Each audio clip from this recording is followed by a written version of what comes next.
Unit 4 Test Study Guide. Question number 7. Okay, in Katya's car, the number of miles driven is proportional. Okay, that's an important word. So all of our ratios are going to be equivalent. The miles driven is proportional to the number of gallons of gas used. So all of these rates should be proportional. Okay, first thing, they want you to fill in the table with the missing number. I think it would be better to answer question B first, because I believe that is going to make answering question A a lot easier. So first thing, let's answer this question. First thing, don't be thrown off by this. Constant of proportionality, all that means is the unit rate. The constant of proportionality and the unit rate are the exact same thing. We're already told that this is proportional. We're already told that this information is proportional, so any of these ratios, we can use them as our unit rate. Normally, again, in the U.S., when we're talking about gas mileage, we go with miles over gallons.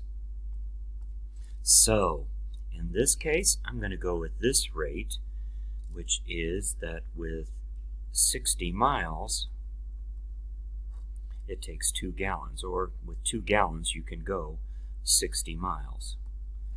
And again, to get a unit rate, you want that denominator to be, let me go further over here, you want that denominator to be 1 gallon. How far can you go on 1 gallon of gas? To get that, you're going to divide the denominator by 2. Do the same to the numerator. Divide it by 2. 2 divided by 2 gives us our 1 gallon. And then 60 divided by 2, I would hope you guys could do that in your heads, but if not, 60 divided by 2, 2 would go into 6 3 times. Subtract, you get a 0. We need to fill in above that ones column. 2 would go into 0 0 times. It is, the unit rate is 30 miles per gallon. Yes, you should have that labeled. Okay, rates are different types of units, so yes, you need your units. 30 miles per gallon. This helps us very much to answer question A, because if this is proportional, then we just need equivalent ratios, or we need a proportion. We already know that it's 30 miles to 1 gallon. The question is, how many gallons would you need then to go 270 miles? Labeling is very useful here, because then it helps you know that if we are doing miles over gallons on this side, we'd better put the miles over the gallons on this side, and this time our miles is 270. You want equivalent ratios. You're wanting to know what number goes here. How many gallons does it take to go 270? You'd have to think about, what would you do to 30 to make it 270? What would you do? What would you multiply it by? And if that's difficult for you, forget about the zeros for a moment. Take the zeros off of each. You're really wondering, how many times does 3 go into 27? What would you do to 3 to make it become 27? You'd multiply it by 9. 30 times 9, you'd just be putting the 0 back on, would give you 270. So to change this, you are multiplying by 9. Do the same to the bottom.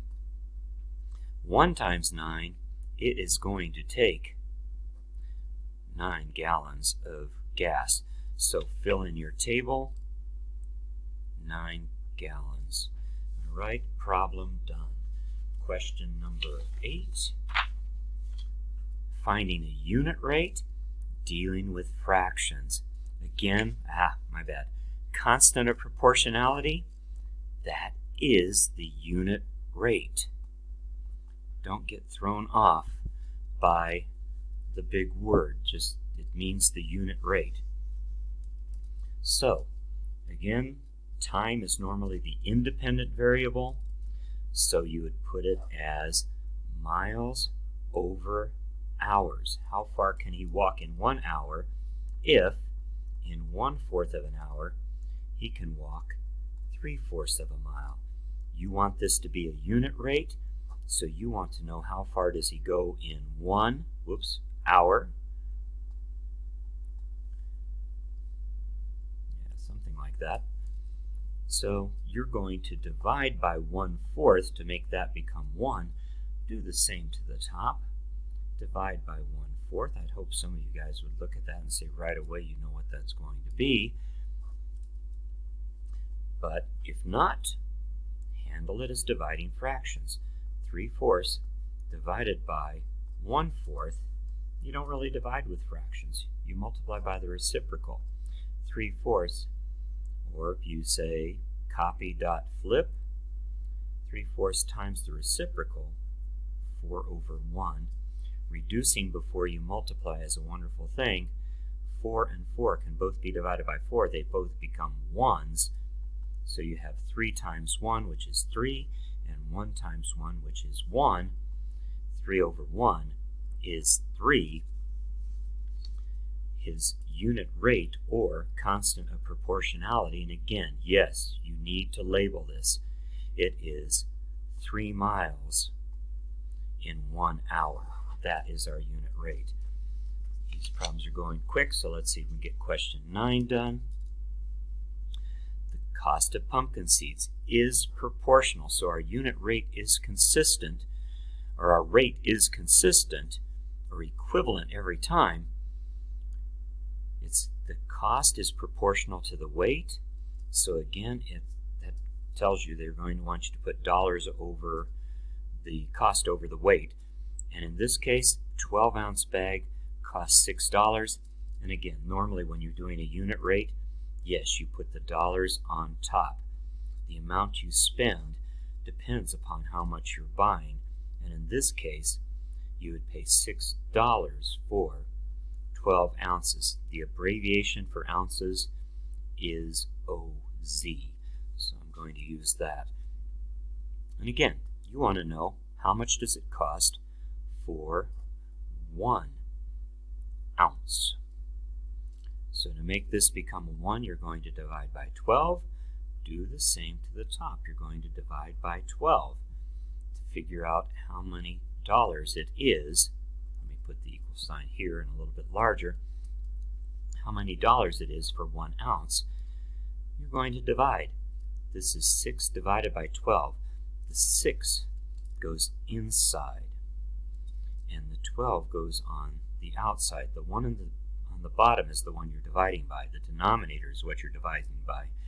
That goes on the outside of your division sign. 6, you're dividing it by a whole number. The decimal point on 6 would be here. You're dividing by a whole number, so the decimal point would go straight up. That's where it is in your answer. You can forget about it. You can tack on a couple of zeros and then divide 6 by 12. Okay, well, 12 does not go into 6, but 12 does go into 60, and it goes exactly 5 times. 5 times 2 is 10, carry a 1. 5 times 1 is 5, plus the 1 is 6. Subtract, you get 0. That's your answer. We're dealing with money.